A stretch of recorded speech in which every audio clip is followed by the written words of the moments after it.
I never ended. They drafted me. I worked here in this Dayton.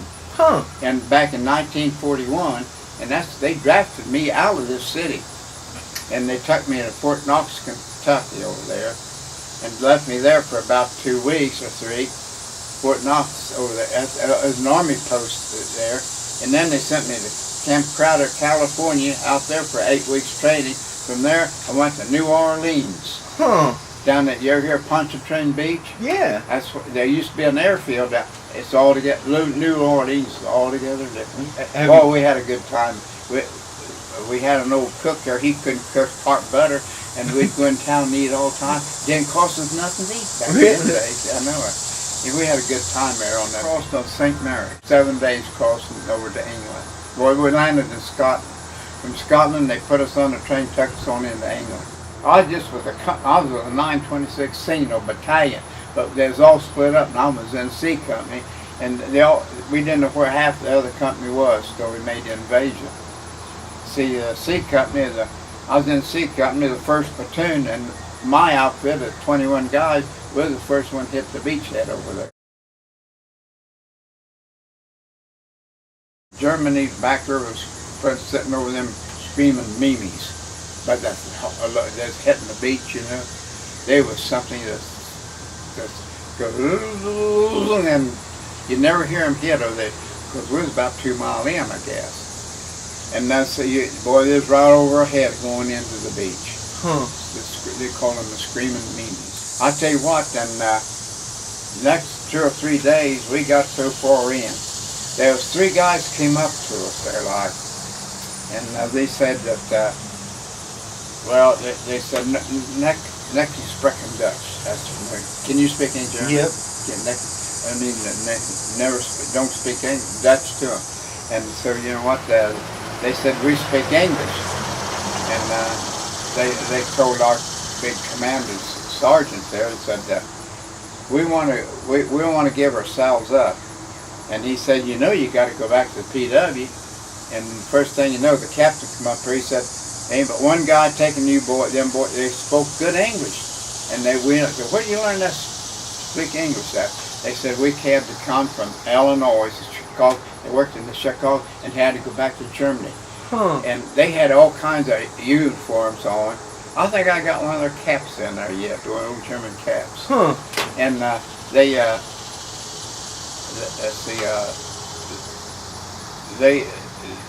had all kinds of stripes, but we had one guy had to march from 5 miles back to the prisoner of war camp, back towards the beach. Huh. And they said, we want to go back to the United States.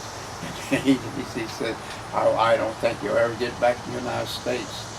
But when I come back here, they had all kinds of prisoners of war out here at this base working. Oh, really?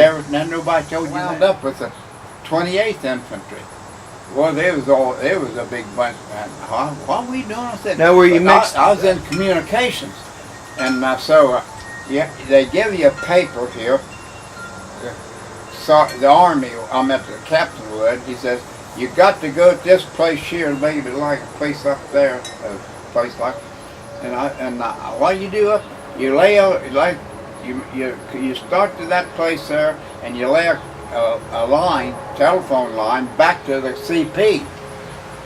Get up there and you see all the infantry boys standing up there, and they said, hell, it's pretty safe up here. I was right up on the front line.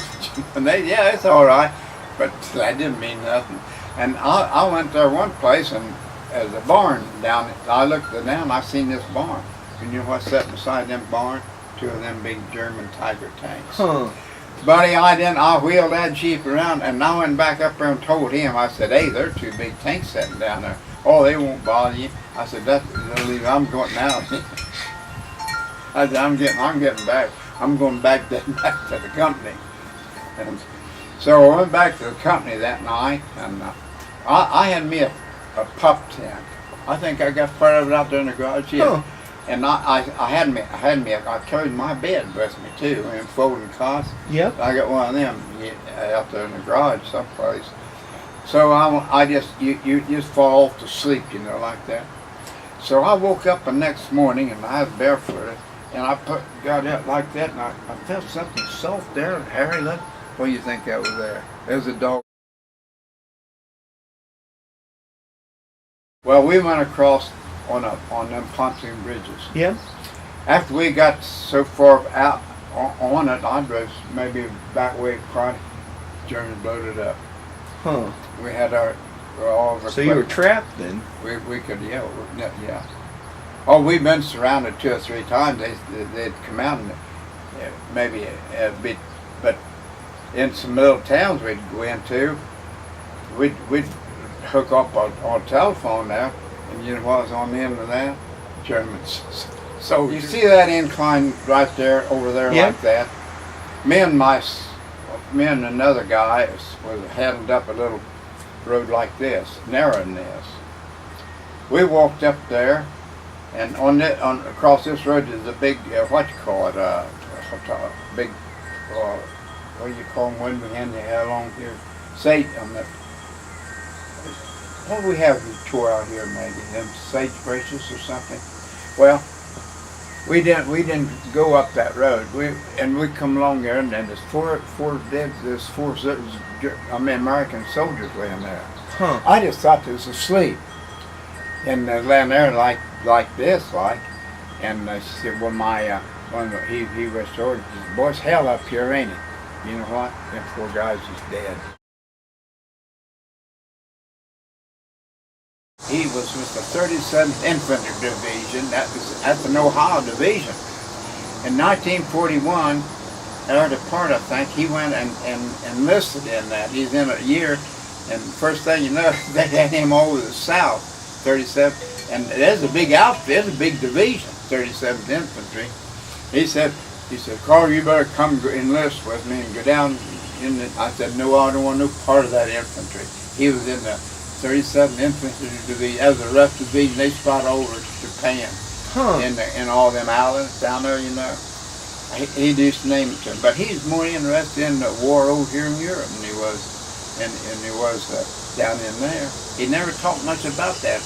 I mean, they had hell down there in them islands, boy.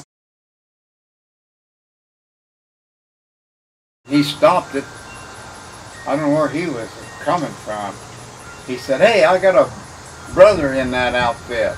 And they asked, they asked him what his name. He told him, he says, Carl Schuper. And so he said that some of the guys come back and told me, said, hey, we met your brother. And he said he's going to be in Gotha, Germany. So I went up in there. I took jeep and went up there in that town. I got and I found him up there. Huh. I used to have a picture of that. I don't know whatever happened to all that picture. How'd that feel when you guys? Well, I didn't know what to think. Yeah. He said, Carl. He said, brother, I know you had the end of it, the first of it, but he said we come in here on this trip. He said we done a lot of damage right here in Gotha. You ever hear of Gotha, Germany? No. It must be a pretty good place. That's where the Germans held up at. But they went in there and probably wiped them out. Huh. He was in the cavalry division, 86 Cavalry Division. And they was rough, but they're rough, boy. Yeah. Hey, don't you know, there's never no Marines over there. A little white boy, I don't know, he's about 13 or 14 years old, and he learned English, picked up English from being some other GIs. They can pick it up fast. Huh. And so he could interpret the German to us. We don't whatever. We stayed with my company for a long time, but we don't. Well, they tried to smuggle him back to the United States. Really? They couldn't get him back. Couldn't get him across. Get him on the boat. Well, I thought last I heard, he'd have been something over here, wouldn't he?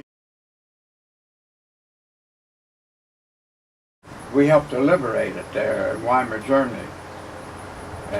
Buchenwald. Huh. You ever hear of the Buchenwald? Yeah. Yeah. And what was that like? And at one side of the building there was bodies piled that high. Huh. Dead. What You was see, that? he run them through first he'd run them through this one building and give them a good bath. Going into the next building, what's in the next building? Gas. We went down there one time. We got that town. You know what? We went down there and made all marched through that camp, the concentration camp. All the Germans? Yeah. Huh. And the German people. We didn't know it was here. They found out what it was like then. Huh. And we was marching them through that. Wow. Whose idea was that? I guess that my General Eisenhower, some of his generals probably had them done. Yeah. Were there any people alive that were there when you got there? Yeah, but you couldn't feed them. I gave one a bar and give him a chocolate bar, candy like, and hell, he was darn, he'd fall over almost. But then somebody must have said, "Don't feed them out." He said they'll die on you. And so I don't know if he ate or not. I got out of there. Huh. Daddy had to nurse him back to life. Yeah. Yeah. How many people were living there versus the dead? In that, oh, there's a slew of them. I'd say over 2,000 or 3,000. Wow. It's just this army barracks, all this thing. I used to have the pictures of that too. I don't want the pictures where they slept right. It was up, about 4 high. Yeah. But, old hard beds. They just old boards. They didn't have no mattress or nothing.